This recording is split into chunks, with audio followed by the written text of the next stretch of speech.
6 days ago, I did two back-to-back ceremonies with grandmother ayahuasca, and I'm feeling very called to share some of the teachings and wisdom that came through this journey. But first, I just want to give my gratitude for the medicine, the plants, and the tribes who hold this so sacred. And I have sat with her 7 times. So I'm so grateful that she called to me and that I have had the opportunities to work with her and go deep, transmute and alchemize so much pain and suffering, and really go into the shadows and the depths within myself, within my soul, and learn this profound wisdom. Plants truly are our first medicine, they are the original medicine, and I'm grateful for this. And I invite you into, if you're feeling called to sit with these plants and these medicines, to just really have integrity with it and know who you're going to be guided with, your facilitation, and um, yeah, just remember that these are, sacred plants. So always hold that in your heart and hold it in the hearts for the keepers of this wisdom. Now, with that being said, I did two back to back ceremonies over the weekend, 6 days ago. And as I was about to go to this ceremony, as I was leaving to travel that day, I started my cycle the day prior, and I had the worst womb pain that I have experienced in such a long time. And to the point where I was like, I can't leave today. I had one extra day to spare, so I decided to change my travel. And I decided to sit with my womb to really tune in. And I knew that this was the pre ceremony initiation of the medicine. She starts working the moment you agree to work with her. So that could be a month, 2 months prior, however far prior you start working with the medicine is when she starts working with you. And my womb just needed some nourishment and some love, and I was really tuning into her, and I got the ping to reach out to my mom, who had 4 days prior been going through some labs and testing with her own uterine lining. And I got the ping to reach out to her, and I found out that she had just been diagnosed with uterine cancer.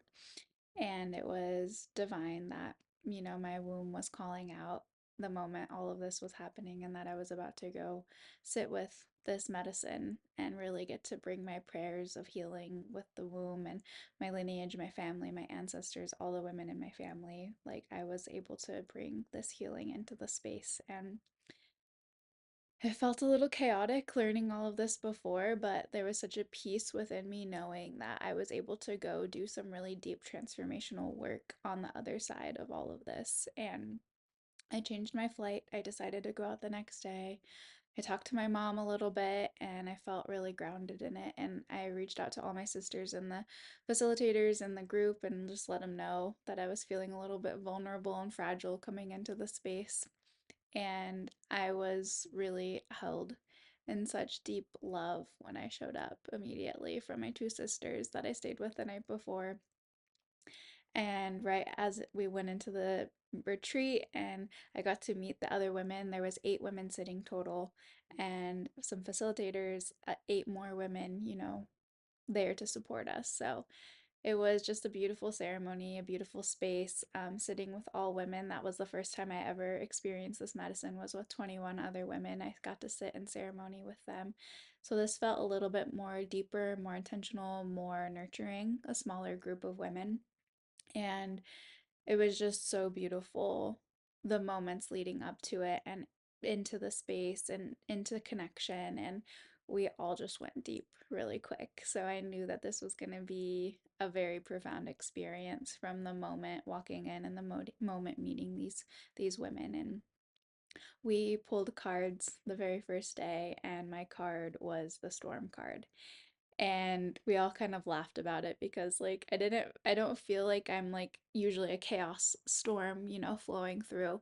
But in this moment, I was like, I have an internal storm. Like, going on inside of me right now, but I also felt like so grounded and so at peace. So like looking at me, you probably wouldn't think much what was going on, but there was so much just moving through my body, through my energy field and through my internal waters that it was just like, whew, yeah, there's gonna be a storm coming. So after that, we all just laughed, and then I was like, okay, I'm ready for whatever this ceremony has to bring.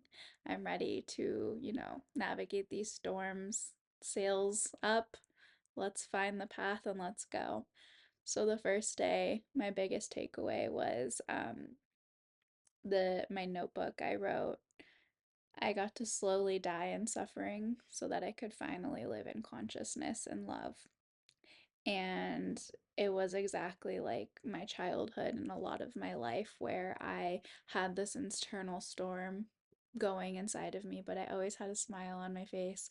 I always had this defense of like happiness, even though I was like breaking down inside. I was miserable, hating myself, suffering and pain and fear and all of these like really low vibrational emotions that I was feeling inside. And I've worked through those a lot, but it was really bringing to the light what was really happening within me.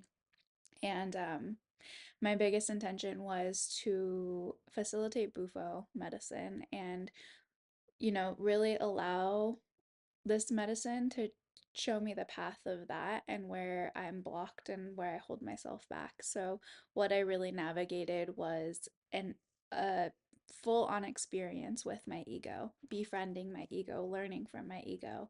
In the last 3 years, I've really been deepening my connection with my ego and making it not the enemy anymore. And my ego has taught me that I had a very silent ego for a lot of my life. I didn't realize egos come in many forms. Like, you always think of the egotistical person that's loud and that's like, kind of the asshole or the whatever. They're just like, they've got the big ego.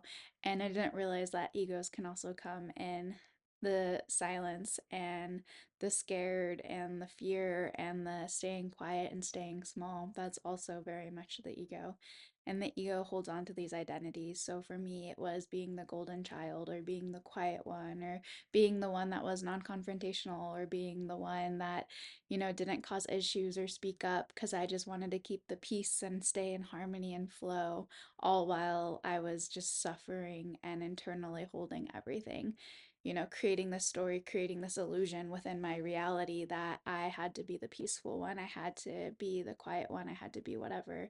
Doesn't mean that I didn't have my storms, my moments, my tantrums, and all of the things, but majority of the time I was always trying to like keep the balance by just like being even keel and just like chill and chill on the outside, not so chill on the inside. So there was always like this, like, internal chaos happening that was like not matching my external. And so I was shown this so much more deeply in my first experience with ayahuasca because it made me sit in silence and suffer and go through the mind games and learn from my ego and learn through the silence and the stillness and how this person, this identity I hold on to of like not being an inconvenience, not asking for support, thinking that I know better, that like, there was a moment where I didn't ask the facilitators for support, even though I didn't really think I needed it, but I was like, oh no, they're tired, they have so much going on, I don't need their support, like I can handle this on my own, I can do this, I'm strong, I'm capable, I'm whatever, I've done the work, I have the tools, like I don't need any support.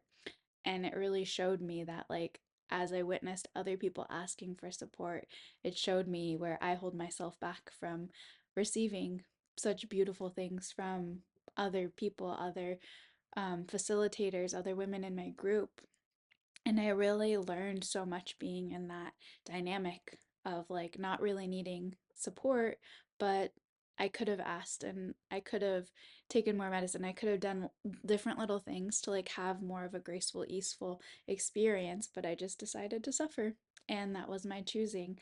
It was all free will, it was all my choosing. And that was like the greatest lesson of the medicine. And I'm truly so grateful that I sat in that for 7 hours and learned how miserable that you can really internally make your reality be through that lens of suffering, how just it really changes the whole reality that you're living in when you're living through this lens of fear, judgment, internal chaos, or fear of like asking for support, being too much, being not enough, whatever those like littler, smaller, lower vibrational things are. But because I had this beautiful experience the first day, my second day then went into a completely different experience of just being fully in consciousness and love. And immediately I asked for support. I asked to have womb work. And the From one of the facilitators who that's her medicine, she does a lot of womb work. And the way that I experienced my womb, I'm just like so grateful for this experience of feeling the consciousness of my womb, and the separation that I felt for so long was now coming together, and like I was connected with my third eye, with my experience, with the gift of the facilitator and the medicine that she was working on my womb. She was just giving me a light massage and moving so much energy through my body, and I could feel so much moving and flowing, and it was like all of my ancestors came in and were just like swirled around me and just giving me so much love for connecting to my womb this way. And I got to feel unconditional love inside of my own womb. And I got to feel that if I hold a child in that unconditional love and support, what that really feels like. And I got to feel myself being held in a womb of unconditional love.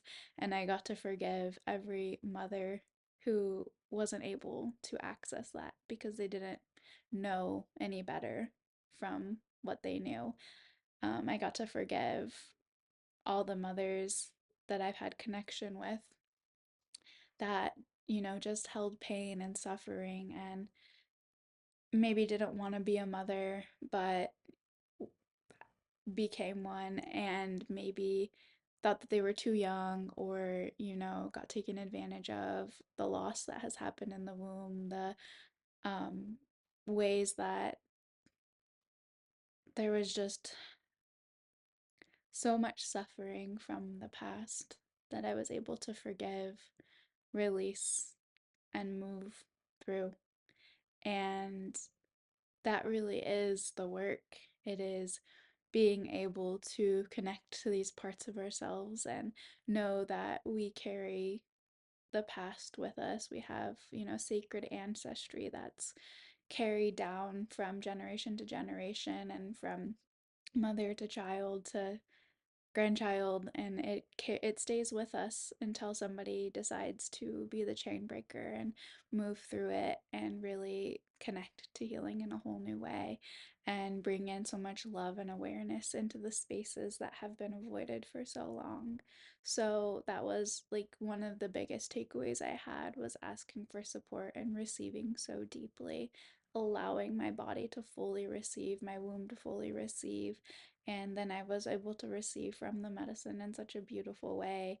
And I found my flow with her, and we really got to get in and just like ride the waves of consciousness and be in the kaleidoscopes of beauty and love and nature and what the world really is. And I was asked, in my intention, I asked to see my guides and my teachers, and I was guided into the space of my nieces and nephews and my sisters and my friends and my parents and my grandparents, and knowing that they are my guides and teachers in this life, and I am also their guide and teacher, and like it's just a, receptivity of both, and like there's not like really above or a hierarchy of either. Like we all have our own frequency and ways we teach and navigate, and how we hold space, and how we have the capacity for this, like for each other. And there's moments where we will be support, and there are moments where we'll have to ask for support, and that's totally okay. And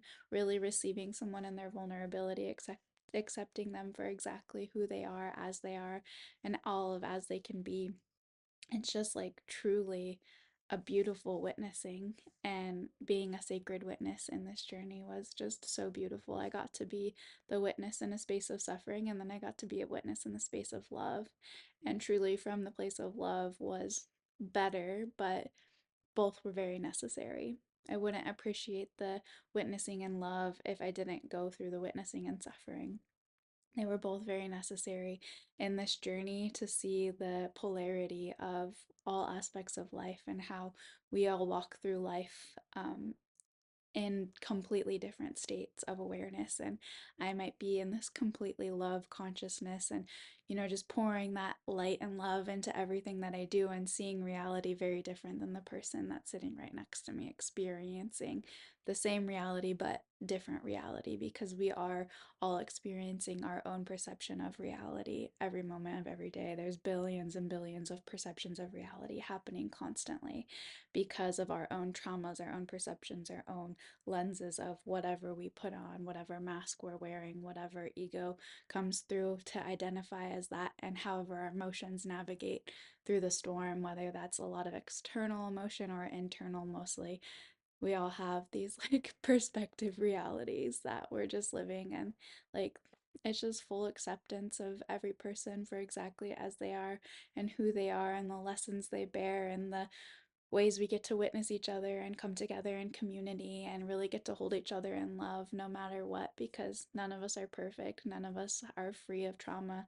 None of us are free of life and existence, a past, and all of the things. Like, we are all walking each other home at the end of the day. And every moment of the day, we truly do have the choice to choose suffering or bliss, to be heaven or hell, whatever that means to us individually, because my version of that can be very different from your version of that. And truly, I am just so grateful for these medicines showing me a new path, a new awareness, a new light, a new love. And in the shadows, when we dance with the shadow, when we dance with the darkness, when we dance with the unconsciousness, so much can be brought to light. And there's so many lessons to learn along this path of life. And truly, the simplicity of it all is that we get to create the reality we want to live. We get to choose every second of the day if we want to have a good day, if we want to live in gratitude and love, show up in love, be in love, and whew.